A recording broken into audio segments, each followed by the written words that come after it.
Just want to get really briefly to a couple of stories in Ukraine. I mean, as we know, the situation there is very much ongoing. Ukrainian troops have actually started to move in to, this.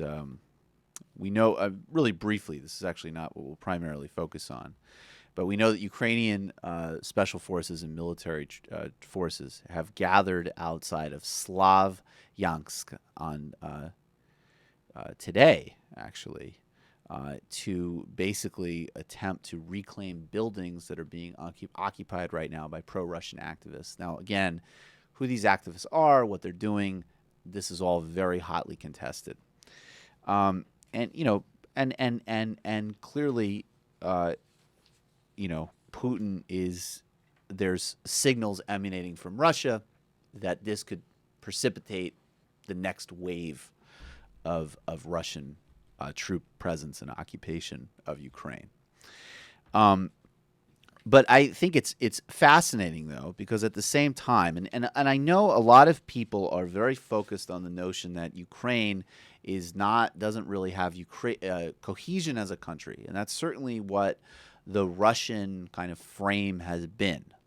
And I think Crimea is a very unique case, and I think specifically with Crimea, with Khrushchev giving it back to Ukraine many years ago, there's some very, very specific dynamics there.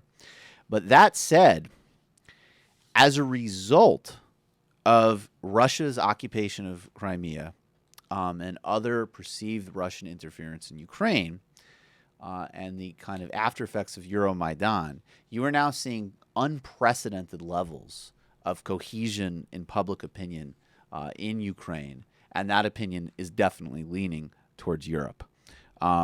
So first, and I'm quoting now from a piece by Maria Snegoyaya. She wrote for the New Republic called "Despite pro-Russian protests, majority of Ukrainians lead towards Europe." She says a couple of things I'll go over really briefly. First, the Euromaidan protests became a kind of melting pot that brought together Ukrainians from across the country. And I've made this point many times before. So we know, and I agree completely, that the far-right neo-fascist elements of the protests and still in Ukrainian government, although obviously they're not governing Ukraine, but they are in parliament, and it's a real danger, were in those protests, and that's cause for extreme concern. But as I always said, and as Serhiy Blaki said, who I still is actually one of my main points of reference for all of this, and who we interviewed during the protests, liberals, socialists, people from every ethnic backgrounds in Ukraine. In Crimea, as an example, the small Muslim minority there is actually quite concerned about Russian occupation because of Russia's problematic policies towards Muslims, obviously in places like Chechnya. So this was a melting pot, and she's saying that effect has continued on to a greater degree in terms of the Euromaidan effect, in terms of the broadness of that coalition, as a result of such consistent Russian pressure on Ukraine. She then quotes some recent surveys.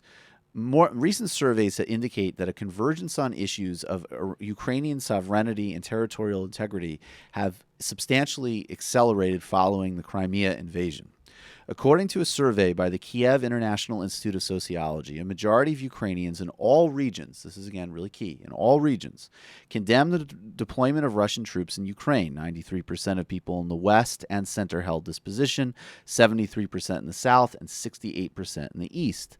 A study by the International Republican Institute found that Russian-speaking Ukrainians in all regions do not experience significant infringements on their rights and actively oppose Russia sending troops to Ukraine to protect them. 67% in the south and 61% in the east of Ukraine. Similarly, a majority of respondents in all regions believe the Crimea referendum was a threat to Ukraine's integrity, support Ukraine's independence, and autonomous status for Crimea within Ukraine. It goes on to talk about greater, more positive feelings towards Europe and all the rest. And she makes the point that Putin and the current Russian response to Ukraine has actually kind of facilitated more national cohesion than has happened before, which is a really significant thing. And I think, again, now, let's look at the different dimensions of what's happening here. If we look at Russia, I think really briefly, if you want to explain Russian motives, I think a very key part of Russian motives is that Putin sees a similar dynamic when he sees Ukraine, he sees very strong parallels to Russia. And a number of analysts have noted this.